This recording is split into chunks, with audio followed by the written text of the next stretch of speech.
Hey everyone, and welcome back to episode 2 of the Recovered Mother podcast. All right, I am Ashley, and I want to thank you all for tuning in today for this episode on grace. If you enjoy the podcast, please consider liking, sharing, or subscribing. Your support helps us reach even more moms in recovery. I will be releasing a new episode every other Wednesday for this year so far, but I would like to know what you think, what you want to talk about. So if you could send me your feedback or your topic suggestions to recovered.mother@yahoo.com, it would really help me get an idea of what y'all are wanting to dive into. Okay. So it is still January, and one thing that people typically do in January is a New Year's resolution. You know, new year, new you kind of things. Most people make these resolutions without even really thinking about it. It's just something that we do, something that we've always done, or at least for me it is. What I want to do with you in this episode is to introduce the concept of combining New Year's resolutions with the idea of grace in our recovery journey. I want to encourage y'all to create a grace list similar to a New Year's resolution list, and it's going to focus on extending grace to yourself this year. The reason why I want us to do this is because for most of us that are recovering, common and basic themes seem pretty big to us. We are just learning how to function as a member of society, as a person. And these basic things, I'm using air quotes here, that everyone else has spent their whole life doing are new to us. So we need to be able to show ourselves some grace during this time of learning and growing. Now, I don't actually have a list of my own written down, so I started one in writing this podcast to be able to walk through this with you, and I'd like you to try it. If you have a pen and a piece of paper, that's great. If you've got an envelope handy or a piece of mail just sitting around somewhere, grab that and let's get started. You don't have to actually keep it and read it every day, but just the act of making a grace list will put it in your mind and help you so much. And if you actually hold on to it and look at it every day or even sometimes, then way to go you. You're doing better than me. I can't ever keep hold of anything long enough to look at it again after I've written it down. Okay, so let's get started.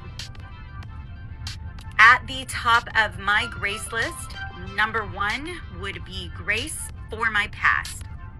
Things that I've done that I feel badly about.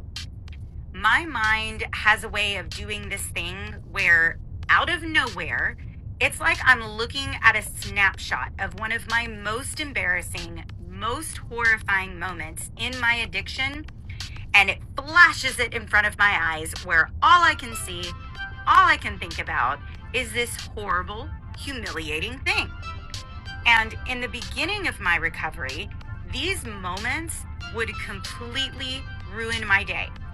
I would start thinking about whatever that moment was, and the next thing I knew, I was wallowing in self-pity and overcome with shame and grief and sinking into a depression so quick, I'd feel like giving up. It was like there was no coming out of it. I could literally feel the shame wash over me like someone had dumped a bucket of cold water on my head. Now, learning to have grace in challenging moments like that is so vital. And learning to give myself grace in these moments saved my recovery and honestly saved my sanity. Now, whenever a moment like this happens, I stop whatever I'm doing. And yes, in the beginning, if I was driving, I actually had to pull over in the car, take a deep breath, and say out loud, nope, not today, not me anymore. I'm different now, not doing that, not going there. And then I actively force a different thought into my head, like one of those silly songs that stick that you normally would not want in your head under any circumstances. Or I will picture a new memory and focus on it, and one that is good. And I will replay that memory over and over and over again until I don't feel like giving up. I have even, if I was, watching a show or looking at cute little reels on Facebook, I will actually replay whatever it else was that was going on in my mind over and over and over again until the volume of that washes out whatever it was that was washing me in shame in the first place. The important part here, it's not what you do to replace the thought, it's to remember that you are not whatever that moment is that makes you feel like giving up. You are the next moment, the one when you keep trying. Even if you've failed and relapsed, like so many of us have, you are not your relapse. You are so much more than that. And giving yourself the grace to know that it's okay if you mess up is going to mean so much more in the end than whatever memories taunting you will mean when this is all over. Now, finding your worth is difficult for anybody, I think, especially for addicts. I was not able to find my worth without God's grace, and without Him. I found my worth in Him and in the way He sees me. If you're not looking for a Christian or biblical answer, I'm not exactly sure what to tell you here. I can just tell you what worked for me. But if you're desperate, I absolutely recommend trying God. Once you figure out the way He sees you, it really does kind of help you see yourself differently. And it's really, really helpful. Okay, so moving on, number 2 on my grace list would be grace for my temper. Y'all will hear me talk a lot about my temper. It is by far my biggest struggle in recovery. My personality is a very aggressive, very type A type, and my emotional development lines up with that of a moody 17-year-old, so it doesn't help very much. Throughout my recovery, I have come to learn a lot about myself, and not a lot of it is good. Now, don't get me wrong, there are some pretty awesome things about me that God has shown me over the last few years. Like, I am unstoppable when I set my mind to something. I have the biggest heart and can love more fiercely than I ever thought a human being was capable of. And I'm a big softie for sloppy kisses from my messy kids. But I have also discovered that I am selfish, self-centered, petty, judgmental, and a control freak perfectionist, among many other things that I'm not going to get into on this episode.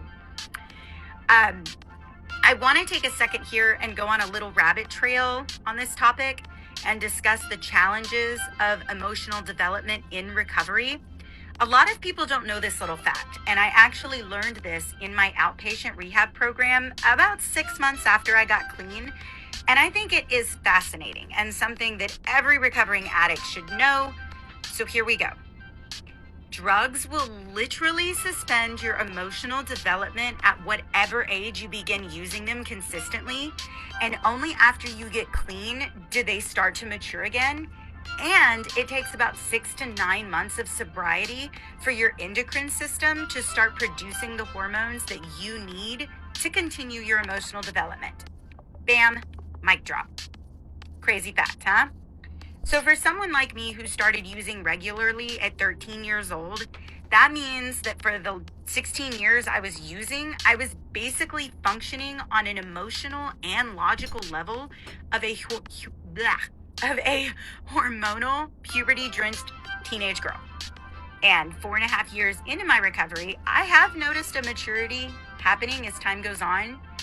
But sadly, I do still feel like I have the maturity of an up-and-coming 17-year-old. So yeah, I have a lot of moments, that's what I call them, where I realize I'm acting like a spoiled teenage brat and have to pull myself back together because sadly I am an adult and I have to act like it, especially when dealing with my teenage children, because that is just a recipe for disaster, as I have painfully learned with experience. Okay, so backing out of this rabbit hole and into the topic of grace for my temper on my list here, if I were to let an emotional outburst ruin my day every time I had one, I wouldn't even be able to leave my bedroom most days. So learning to come back and apologize to my family when I've screwed up and give myself enough grace to start over without holding my emotional failure over my head like a personal rain cloud was difficult and is something that I still practice almost every day. And it does get easier the more I do it, and hopefully one day I won't have to do it so much.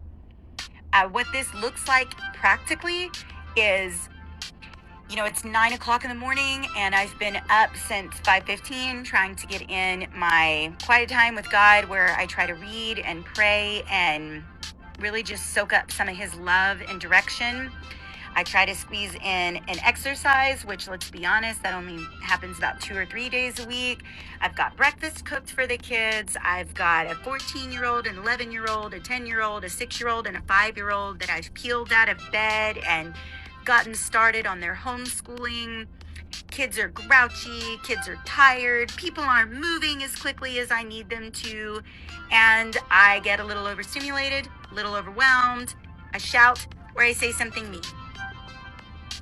At that point, what do?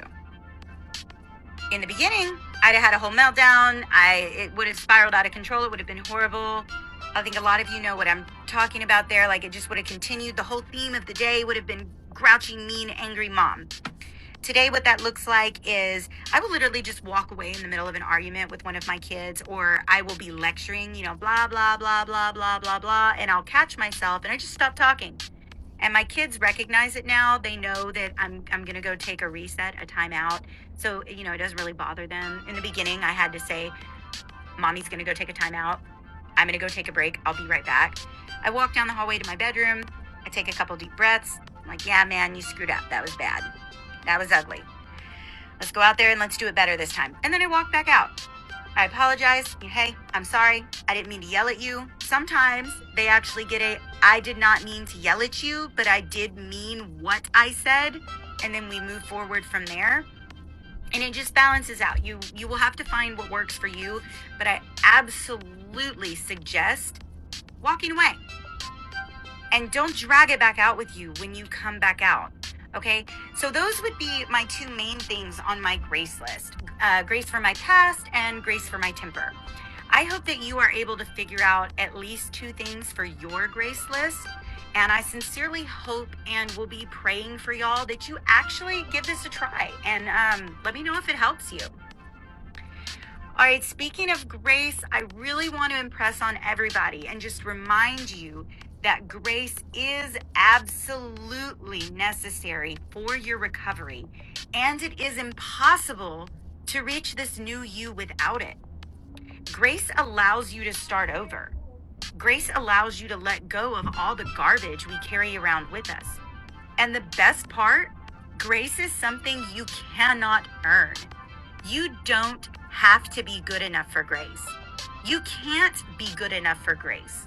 It is a gift given to us by God because he already knows and accepts the fact that we will never live up to his standards. Grace is freely given for anyone who wants it. And y'all, understanding and accepting that I would never be good enough for grace really helped me breathe a little bit easier and say, okay, God knows I'm going to mess this up and he loves me anyways. It made my day just a little bit easier to try to be better, knowing that he knew I was going to screw it up and it was still okay. So guys, the fact that you are walking this recovery journey shows that grace has been given to you already. You have already started to shake the chains of your addiction off of you, and that is only possible by the grace of God.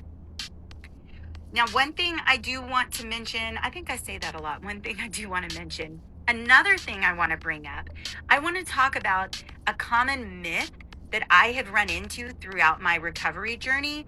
And I've heard this a lot in a lot of podcasts. I see it on Facebook. I see it on Instagram. I hear it everywhere. And here it is. You are enough. Let me tell y'all, that is a big, fat lie. If you were enough to get yourself sober, you would have done it already. If I was enough to get myself sober, it wouldn't have taken me 16 years, and I can't even count how many relapses to do it. If my family was enough to get me sober, it wouldn't have taken that long. I'm pretty positive that the saying, "you are enough," came from a good place. People trying to encourage other people to look at themselves as enough instead of less than. But here's the thing, y'all. If you depend on yourself to fix yourself, then you are setting yourself up for failure. I don't claim to know everything, only my story and what I've lived and what I've seen, but I've seen it enough to know that you have to have a higher power to believe in. In AA, that's what they tell you, have a higher power. And I agree with that wholeheartedly. But I'm going to challenge you to do one better. Ask God to be yours. He even comes with a life manual that answers all your questions about what you're supposed to do, how you're supposed to act, all the things that as a recovering addict you have no idea how to do when you start this journey. And God's program comes with the greatest support group you could ever ask for, the Christian community. Now, I do want to make a note here that people are human and humans are flawed, so please don't just expect every Christian to understand where you're coming from. Like, if someone has cancer and they're coming to you and talking to you about their cancer journey and how difficult it is, you can empathize with them, but you're not really going to understand. You're not going to know what they need. You're not going to know how to help them other than just to be a sympathetic ear. And the same goes for Christians. The ones that haven't experienced this, they don't know. But if you just put the littlest amount of effort into searching, I know that you can find a Christian support group that has walked a walk like yours and would love to cheer you on as you walk yours. Now, I am an old lady. Facebook is my thing. I play around on Instagram sometimes, but I'm still really not sure how to use it. But there are so many Christian recovery support groups on Facebook, y'all. Just take a look, and I promise you'll find something. Join several of them. That way, if there's one you don't like or doesn't click for you, doesn't work well with your life, you can leave it. You've got other options. Find a support group, okay? Honestly, y'all, if it wasn't for God's grace, that he allows us to become a better person, if it wasn't for his grace that he allows me to become a better person instead of staying stuck in the mess that I created with my addiction, I wouldn't be here. I wouldn't be talking to you. And if it wasn't for my family's grace and understanding that, hey, mom messed up today. She lost her cool and she yelled or she said something that hurt my feelings. But that's not who mom is anymore. She's really trying hard. Let me give her the chance to try harder. Then I wouldn't have made any kind of progress at all. Grace is necessary. So I do want to acknowledge here the role of family and personal grace in the recovery process. I brought it up a minute ago. Grace means having patience with yourself also. Your family is going to have patience with you, but you're going to have patience with your family. They're learning just like you are. But you're going to have patience with yourself. This is a journey, y'all, a journey, not a sprint. I've been on my journey for 4.5 years, and I am still not the recovered mom I want to be, still not the recovered person I want to be. But man, y'all, I am so much better than I have ever been before. And y'all, every single day is so full of grace by necessity. I can't stress enough that a really important part of this, y'all, is extending grace to yourself. You have to have patience with yourself on this journey. Okay, I'm going to delve into a little practical tip here that it plays in with grace, but it's also kind of a starting point that I really want to go with here. I want to share this practical tip that has worked wonders for me. It is something that I was taught in my rehab program. So when I first started out in rehab, I lived in a group home under a program called Freeway Ministries, and they are a Christian-based recovery program, and they absolutely live out what they preach and what they teach.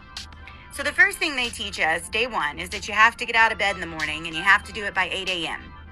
And that sounds simple, but on your first day of recovery in a house, that seems like a lot. If you've ever been on day one, then you know exactly what I'm talking about. But I haven't even gotten to the big part yet. So on your first morning, and yes, every morning after that, I had to get up and I had to, here it is, y'all, make my bed. I remember being so frustrated about this fact, like, why did I have to make the bed? I was only going to be getting back in it tonight, even if I made it that long. It was a waste of my time.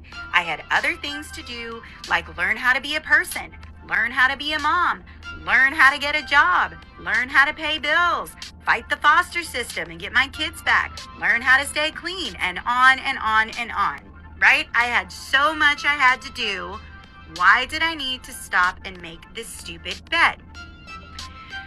Well, I made the bed that first day because in the program I was in, if you didn't follow all of the rules, they would kick you out. And I needed the program to get my kids back. So I made the stupid bed because I had to.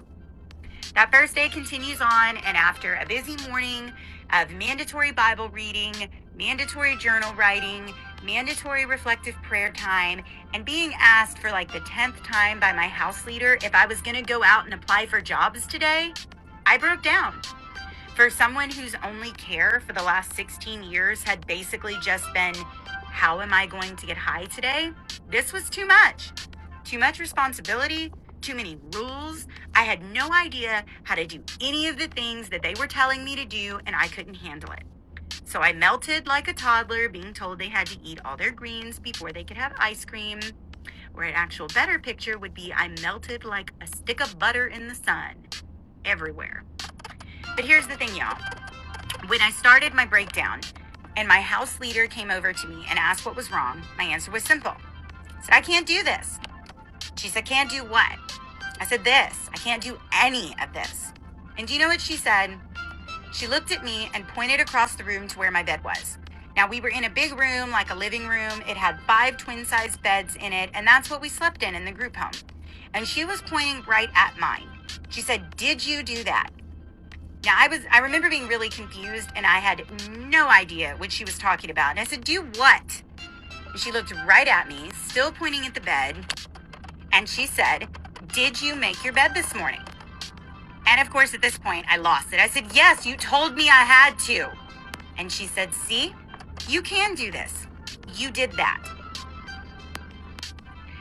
And I know it sounds silly, but it's been almost 5 years at this point. And on the days when I feel like I'm failing or I'm just so overwhelmed, I don't even know where to begin to make things right after a screw up with my temper or with anything else, I will walk back to my room, shut my bedroom door, and look at my bed. Because I still force myself to make it every morning. And yes, I still think it's a stupid thing to do. But every day I think I can't do something and I walk in there and that bed is made, I remember that moment. The moment I realized that I absolutely could do something. And that something is always the first step to anything and everything. All right, now I do want to clarify that extending grace does not excuse the mistreatment of others. As addicts, we tend to take advantage of rules. We work the system. And I just really want to make sure that you know that grace does not mean that you have a free pass to treat everybody like crap, like garbage, and just excuse it. That is not what I'm saying at all here. What I'm trying to say, and what I really want you to understand about the kind of grace we're discussing, means not letting a screw up ruin your whole day. Walk away, take a deep breath, and tell yourself, okay, that was bad, but that's not me anymore. That is not how this is going to go. And then walk back out there and start over. Sometimes I have to apologize to my family. Sometimes you will too. Let them see that you know you shouldn't have done whatever it was, and then pick up the pieces and move forward without doing it again. Just because I became a mean mom doesn't mean I have to stay that way. The same goes for you in whatever you're doing. That is the meaning of grace. Allowing yourself to move forward without dragging the past with you. You deserve that, and your family deserves that. And God shows us how to give ourselves that grace. And if you've never had grace, you're not going to know how to give it. So the first thing I'm going to recommend is grabbing a Bible or your phone and opening up a Bible app or Googling, I don't know, Bible verses about grace, or try even, hey, how do I accept grace from God, and dig deeper into that. But if you're not looking for a biblical fix, then just accept and understand that you're going to screw up. And it's going to happen a lot. You just need to be able to stop where you are in your screw up and turn around. Picture it as a hole. This helps me all the time. If you haven't figured out by now, I'm a very, very visual person. You guys are gonna get a lot of visuals here. So you've dug yourself into this hole. You're standing there in the hole you've dug with your shovel, and you're dirty and you're tired. What are you gonna do? Are you gonna keep digging, or are you gonna put your shovel down and climb out of that hole? That's the best way I can think of to describe it. And that is literally what it's going to feel like a lot of the time. It's your choice. Okay. Well, guys, that wraps up today's episode on Grace in Recovered Mother podcast. Thank you so much for tuning in, and I hope you all come back in 2 weeks to catch the release of episode 3. Like I said, I will be releasing a new episode every other week at 12:01 on Wednesday morning. My prayer for all of you today is that you can find the grace that God extends to each of us and relax in it. Also, that you make your bed today. All right, I'll see y'all back here next time. And be sure to send me an email at recovered.mother@yahoo.com with your ideas. And let's see if they get talked about. Don't forget to like, share, or follow this channel so more moms in recovery can find us. Bye.